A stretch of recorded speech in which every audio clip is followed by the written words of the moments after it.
mengulang kembali terkait dengan bagaimana mekanisme seleksi untuk program dana padanan tahun 2024. Ada penyesuaian ya dari tahun yang lalu. Dari tahap awal ini nanti sebelum nanti dalam prosedur pengunggahan proposal harus membuat akun dan yang lain-lain, di mana teknisnya akan dijelaskan di sesi berikutnya.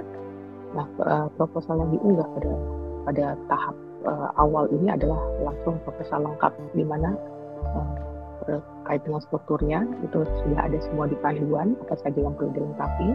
Nah, setelah proposal itu diunggah akan dilakukan seleksi administratif. Nah, seleksi administrasi ini akan menilai terkait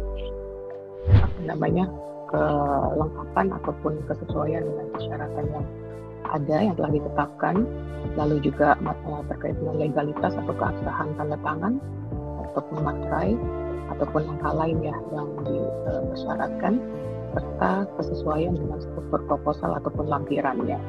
Nah, dalam proses seleksi administrasi ini, pengusul nanti akan diberikan feedback apakah proposal ini sudah cukup atau memenuhi atau tidak. Feedbacknya ini bisa dilihat biasanya bisa dilihat melalui akun pengajuan dari proposalnya atau di akun masing-masing pengusul gitu kan. Nah, proposal yang sudah lolos dari seleksi administrasi ini nanti akan dilakukan proses desevaluasi. Proses desevaluasi dilakukan secara periodik, di mana dilakukan pada awal, direncanakan pada awal bulan November. Selanjutnya dari proses desevaluasi akan dinilai berdasarkan kriteria-kriteria yang sudah ditetapkan. Dinyatakan bahwa proposal tersebut apakah bisa dilanjutkan untuk masuk ke tahap berikutnya, yaitu presentasi proposal. Nah, jika memang dalam proses presentasi proposal, jika dalam proses evaluasi proposal tersebut dinyatakan layak untuk presentasi, maka pengusul akan diundang melalui daring ya untuk mempresentasikan proposal dari rencana inovasi tersebut. Ada beberapa komponen juga yang akan dijelaskan kemudian terkait dengan apa yang dinilai untuk presentasi proposal. Dan terakhir, ketika dalam tahap presentasi proposal dinyatakan bahwa proposal itu layak ataupun baik, memiliki inovasi yang baik dan juga sesuai dengan program dana padanan tahun 2024, maka proposal ini akan diundang untuk melakukan proses verifikasi dan evaluasi kelayakan anggaran atau yang disingkatnya PK. Ini benar-benar PK, PEKA. Yang tahun lalu PK, P dan K. Nah, di proses verifikasi ini, proposal akan dilakukan penilaian secara luring, ya nanti dengan dihadiri oleh ketua pengusul. Nah, adapun ketika proposal itu tidak lolos dari salah satu tahap, maka pengusul itu nanti akan diberikan feedback ya terkait hal-hal apa saja yang perlu ditambahkan ataupun disesuaikan. Seperti misalnya saat seleksi administrasi mungkin ada tanda tangan yang kurang atau tadi seperti disampaikan ya, ataupun juga belajar dari pengalaman tahun lalu terkait materai atau materai dipakai berkali-kali, nanti akan diberikan feedback untuk diperbaiki bahwa satu materai hanya bisa dipakai satu kali. Setelah itu pengusul bisa mensubmit lagi untuk kemudian dilakukan seleksi, dimulai prosesnya dari awal di seleksi administrasi. Demikian juga ketika proses evaluasi ternyata didapatkan ada beberapa ketidaksesuaian ataupun ada beberapa hal yang dinilai masih kurang, maka akan diberikan feedback juga kepada pengusul terkait bahwa dia nanti apa yang harus dilengkapi, pun juga ketika pengusul tersebut akan presentasi proposal, jika ada feedback maka itu juga tetap harus dilengkapi untuk disampaikan saat presentasi, termasuk juga kedepannya ketika diundang verifikasi kelayakan atau VK, maka hal-hal yang menjadi masukan atau feedback dari proses presentasi itu juga perlu diakomodir. Nah, setelah melalui tahapan beberapa kali proses, maka nanti akan dilakukan pleno untuk dilakukan penetapan sebagai penerima pendanaan atau tidak. Baik, selanjutnya ini terkait dengan kriteria penilaian. Ini ada tadi disampaikan, apakah memang rekam jejak dan kapasitas dari pengusul itu juga mempengaruhi? Ya memang karena di situ dianggap dengan memiliki kapasitas ataupun rekam jejak terkait dengan inovasi yang diusulkan, itu bisa memprediksi dari kebolehjadian dari program yang diajukan. Untuk skema A dan skema B memiliki kriteria yang masing-masing. Nanti bisa dibaca ataupun dicermati dalam panduannya. Ini adalah kriteria untuk dides evaluasi seperti ini. Nah, lanjut ke dalam struktur proposal. Struktur proposal kalau dideskripsikan dalam bentuk list, ini ada beberapa hal yang harus ada dan ini akan diperiksa di tahap awal di administrasi ya, untuk dipastikan ini sesuai. Nah, yang pertama itu ada halaman identitas dan pengusaha, lalu isi proposal yang mencakup perumusan masalah, ada pembatasan halaman, ya, jika memang perlu dibatasi maka akan ada pembatasan halaman, lalu juga ada peta jalan dan desain program, ini maksimal 10 halaman, lalu rencana pengelolaan program dana padanan di perguruan tinggi maksimal 2 halaman, rencana anggaran dan jadwal pelaksanaan, lalu luaran Reka Cipta dan IKU serta target capaiannya, ada juga tim pelaksana, profil tim pengusul, profil mitra, dan khusus ketika pengusul mengajukan untuk skema A2 dan B2, maka pengusul diminta untuk secara eksplisit mendeskripsikan permasalahan pada mitra, dan juga disampaikan bagaimana nanti solusi ataupun program yang diajukan ini bisa menjawab permasalahan tersebut, serta indikator-indikator terukur untuk menilai keberhasilan pemecahan permasalahan tersebut. Ini disampaikan di lampiran ke-9 khusus untuk skema A2 dan B2, maksimal 2 halaman. Lalu selanjutnya, pertama ada surat pernyataan pimpinan PT, surat pernyataan tim pengusul, surat pernyataan kesepakatan ketua pengusul, lalu juga surat pernyataan komitmen pendanaan dari mitra. Lalu ada rancangan anggaran biaya. Nah, rancangan anggaran biaya ini nanti ada formatnya juga, dan secara lengkap itu anggaran biaya, rencana anggaran biaya atau RAB yang secara lengkap ini diperlukan ketika ketika pengusul itu diundang ke proses PK. Lalu serta lampiran-lampiran lain yang dirasa mendukung ataupun sesuai dengan apa yang diajukan. Berikut ini adalah struktur proposalnya. Semua dokumen-dokumen ini nanti bisa diunduh ya di tautan yang ada dalam dalam pedoman.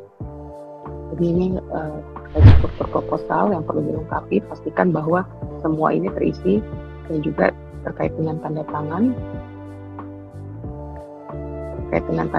dan juga cap dari perguruan tinggi ataupun materai, tolong dipastikan ini sesuai dengan legalitas yang diperlukan.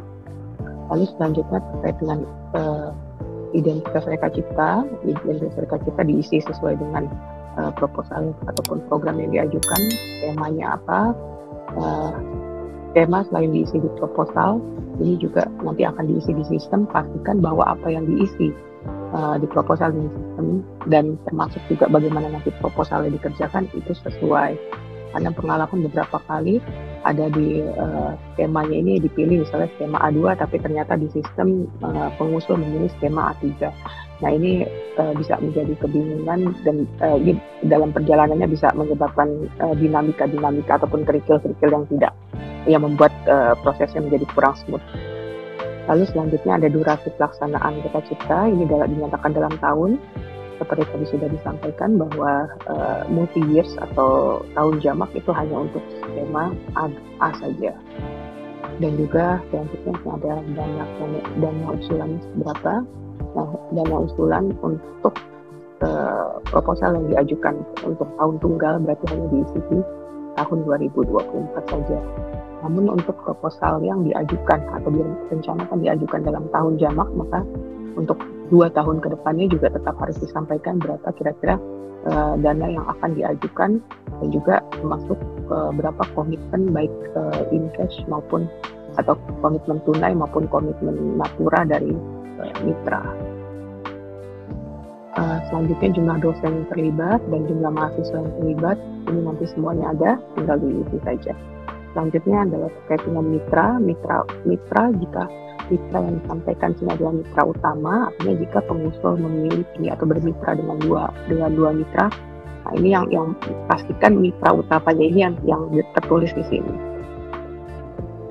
Lalu selanjutnya terkait dengan isi proposal sendiri, ini ada beberapa sub proposal. Yang pertama ini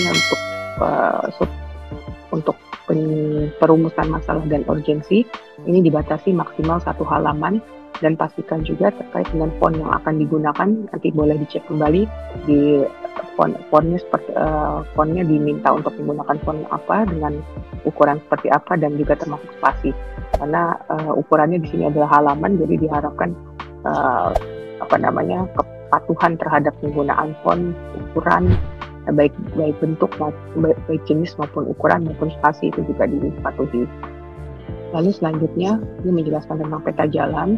Nanti Bapak Ibu izin bisa membaca kisi-kisi apa saja yang perlu disampaikan dalam setiap subbab ini untuk lebih mencermati lagi saat penyusunan proposalnya. Nah, ini peta jalan sudah ditentukan juga bahwa poin-poinnya ini terkait peta jalan pelaksanaan program, lalu mekanisme pelaksanaan, dan serta luaran manfaat dan dampak.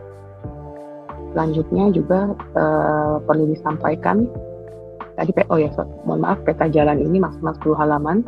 Lalu selanjutnya juga perlu disampaikan rencana pengelolaan program dana padanan di level perguruan tinggi.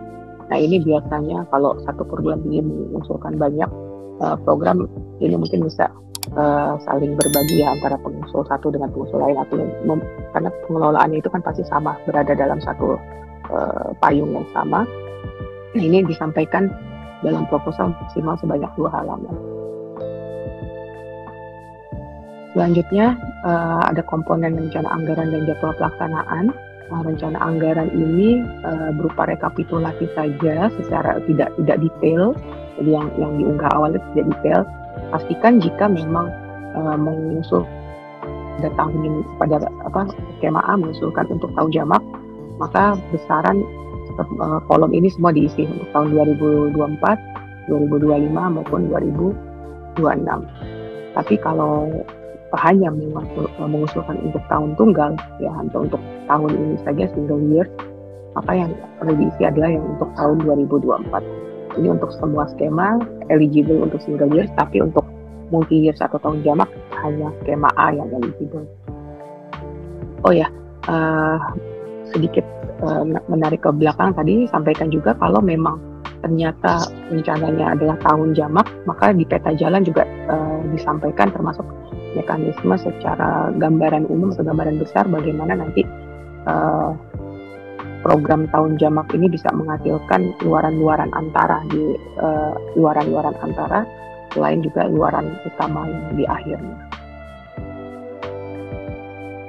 Selanjutnya ini sudah, lalu di jadwal pelaksanaan kegiatan ini khusus untuk pengajuan tahun ini aja, tahun 2024. Jadi walaupun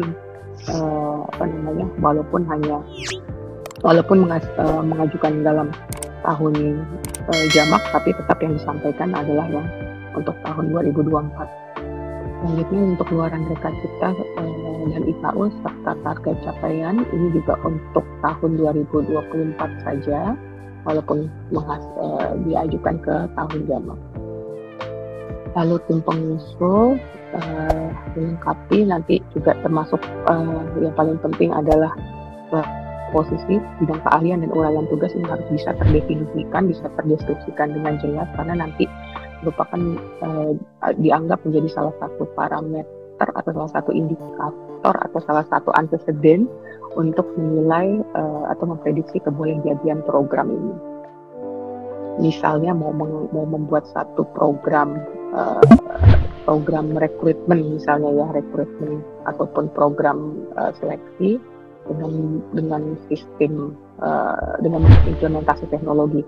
Nah, ternyata pengusulnya tidak ada yang berlatar belakang teknologi informasi komunikasi atau latar belakang yang memiliki kompetensi di pengembangan sistem, maka hal tersebut juga bisa menjadi pertanyaan. Namun demikian, intinya adalah semua hal yang terkait dengan kompetensi dari para pengusul ini mohon tolong disampaikan dalam secara eksplisit dalam tim pelaksana maupun nanti di site juga di peta jalan, karena di situ juga ada rekam jejak dari pengusul. Selanjutnya profil tim pengusul, ini juga sudah ada template-nya, nanti silahkan. Dan juga profil mitra, hal-hal apa saja yang perlu disampaikan.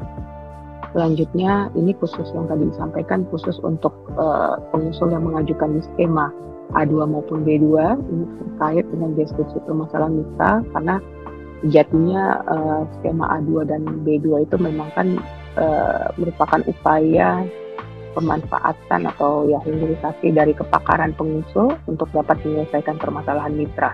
Jadi bukan pengusul punya ini makanya mitra jadi punya masalah ini, tapi mitra punya masalah ini, punya satu masalah, dan si pengusul kebetulan memiliki kompetensi ataupun rekam jejak terkait dengan hal-hal yang bisa menjadi solusi dari permasalahan tersebut. Oleh karena itu, deskripsi permasalahan mitra ini untuk skema A2 dan B2 menjadi hal yang wajib sampaikan, termasuk juga indikator-indikator untuk menilai keberhasilan dari penyelesaian masalah tersebut. Selanjutnya ini ada terkait dengan surat persuratan ya, surat ya pernyataan dari pimpinan PT, lalu juga surat pernyataan tim pengusul, tidak sudah sekolah lanjut, dan hal-hal lain, di mana semua dokumen-dokumen ini template-nya juga sudah disediakan, nanti tinggal diunduh saja. Lalu surat pernyataan kesepakatan ketua pengusul dan mitra. Nah ini mungkin tadi menambahkan juga bantu pertanyaan terakhir ya, apakah perlu kerjasama dulu atau buat proposal dulu? Yang pertama ya pasti ada penjajakan untuk melihat, untuk mendista, untuk mencoba menggali permasalahan apa yang perlu diselesaikan, dan juga kesepakatan seperti apa sih nanti program ini akan dijalankan, termasuk juga mitra harus mengetahui ya bahwa program dana padanan ini ada, artinya memang ada dana yang dipadankan, dananya mitra, komitmen mitra dipadankan dari diberikan padanan dari Kemdikbud. Nah ini yang harus sebenarnya muncul dan akan dituangkan dalam surat pernyataan komitmen pendanaan dari mitra. Jadi kalau PKS, kalaupun ada PKS, ada MOU, itu nanti bisa disampaikan dalam lampiran, dan saya rasa itu juga bisa memperkuat, menjustifikasi keterlaksanaan program. Tetapi dalam hal ini yang menjadi syarat wajib adalah atau jadi persyaratan utama adalah adanya surat komitmen pendanaan dari mitra, di mana secara eksplisit ini juga sudah disebutkan berapa jumlahnya dan terkait program apa. Lalu yang selanjutnya ini ada rancangan anggaran biaya atau RAB. Ini mengikuti format RAB, ada juga template-nya nanti, saya akan jelaskan sedikit juga. Dan terakhir ini lampiran-lampiran lain yang dirasa perlu. Nah ini mungkin ada beberapa hal yang mungkin belum terakomodir dalam sub proposal tapi dirasa perlu, atau mungkin tadi perlu penjelasan yang lebih jelas ya, tapi ternyata ada kendala ataupun ada terbatasi oleh masalah halaman, mungkin bisa disampaikan di lampiran-lampiran. Baik, ini adalah beberapa contoh dari template surat-surat yang sudah disediakan ya terkait untuk pengajuan. Ini ada surat pernyataan komitmen mitra untuk memberikan dana padanan. Kalau nanti disesuaikan juga terkait komitmennya ini, terutama jika direncanakan untuk dilakukan dalam tahun jamak atau multi-year.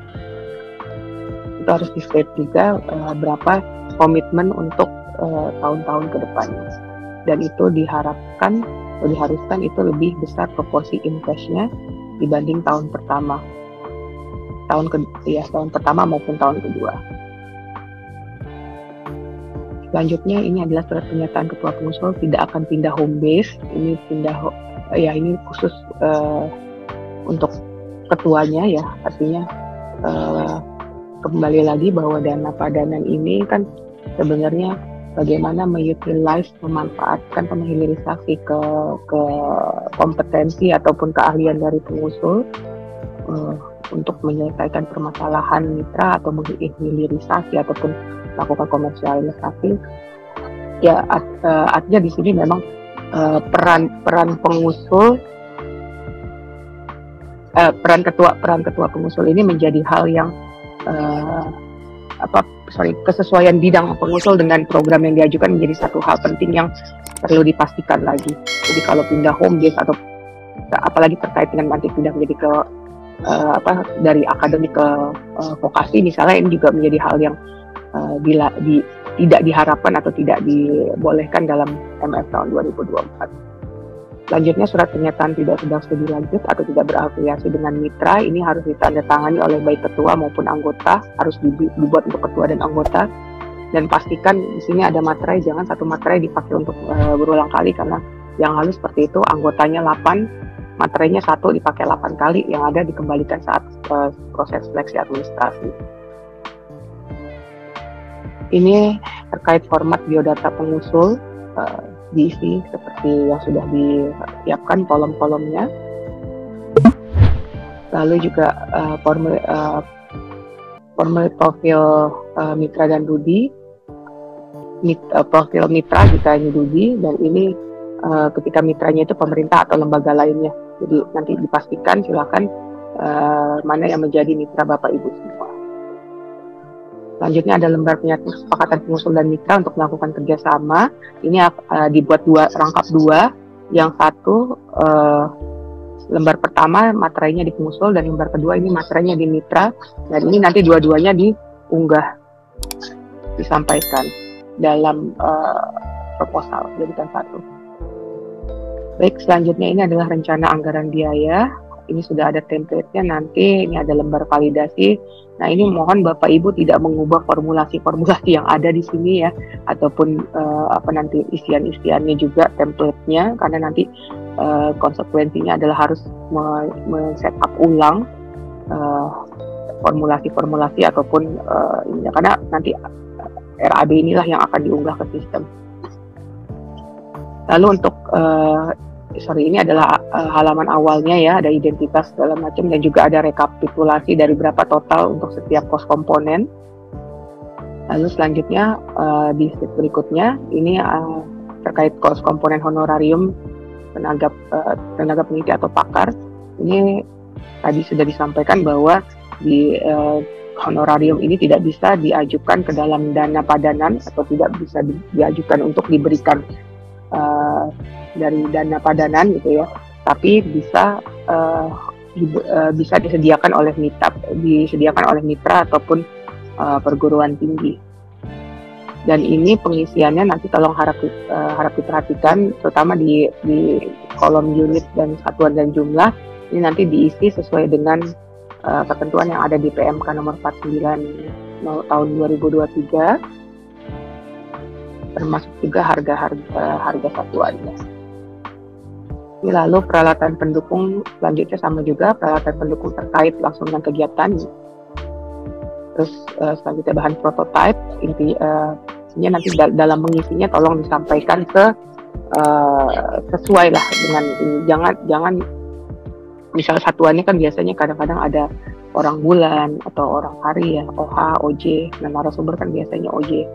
Nanti jangan diisi jadi OH ataupun OK, demikian.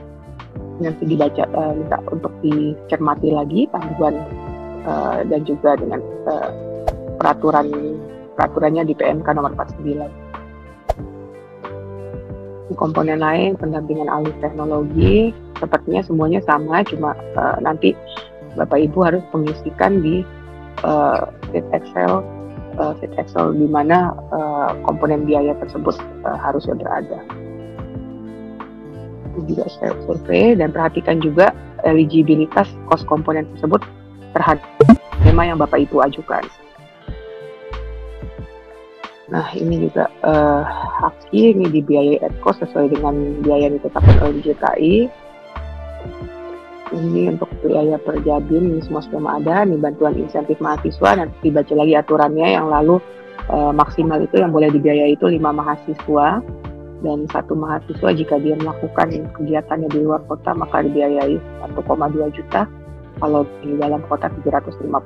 Jadi satuannya kan disebutnya nanti OB, jumlah mahasiswanya 5, Itu kan jumlah mahasiswanya 5, terus dikali berapa lama dia berkegiatan, harga satuannya tergantung dia di dalam kota atau di luar kota.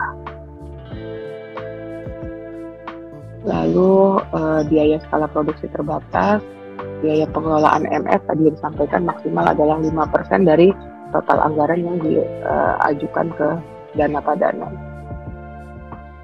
Nah, ini adalah komponen-komponen pembiayaan yang eligible untuk yang di checklist ini adalah komponen pendanaan yang eligible dibiayai oleh dari Ditjen Diktiristek. Namun demikian seluruh komponen pembiayaan ini seperti tadi sudah disampaikan boleh dibiayai dari mitra atau perguruan tinggi. Artinya ketika Bapak Ibu mungkin mengambil skema B1 gitu ya, B1 tapi kok ternyata perlu FGD, boleh nggak dilakukan FGD? Ya boleh, FGD-nya boleh, tapi bukan dimajukan ke atau bukan ditaruh di kolom dana padanan, tapi dana untuk FGD tersebut itu merupakan dana dari mitra atau dari perguruan tinggi.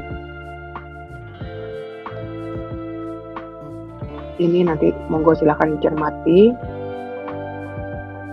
Nah, ini untuk komponen pembiayaannya, honorarium ini honorarium boleh, tapi dari mitra atau perguruan tinggi maksimal, jika dari mitra maka maksimal 15% dari dana mitra.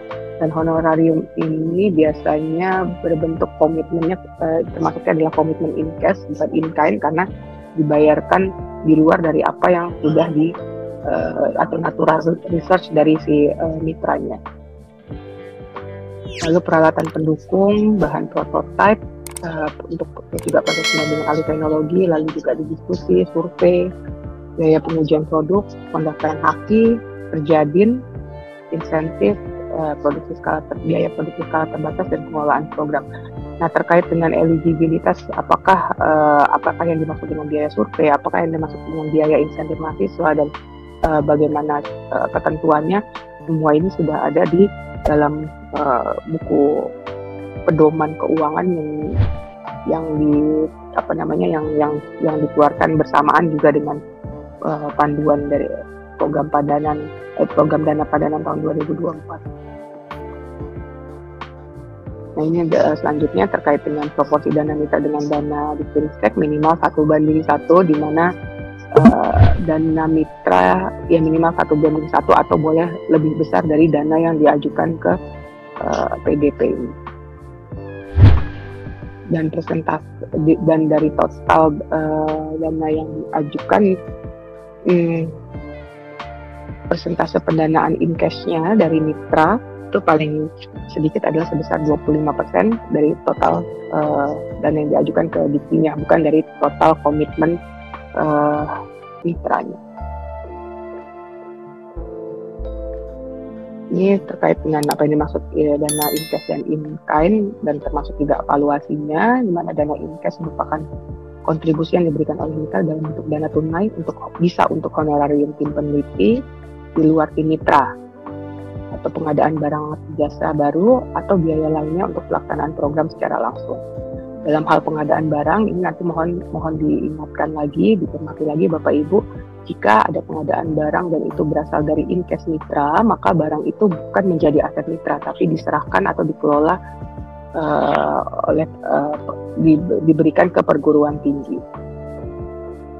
Lalu selanjutnya dana in kind atau natural resource merupakan kontribusi yang diberikan mitra dalam bentuk resource sharing seperti sarana prasarana dan atau SDM yang senilai dengan masa penggunaan program sesuai dengan ketentuan SDM dengan peraturan Menteri Keuangan, seperti contoh penggunaan laboratorium, penggunaan kendaraan, penggunaan sarana ataupun gedung.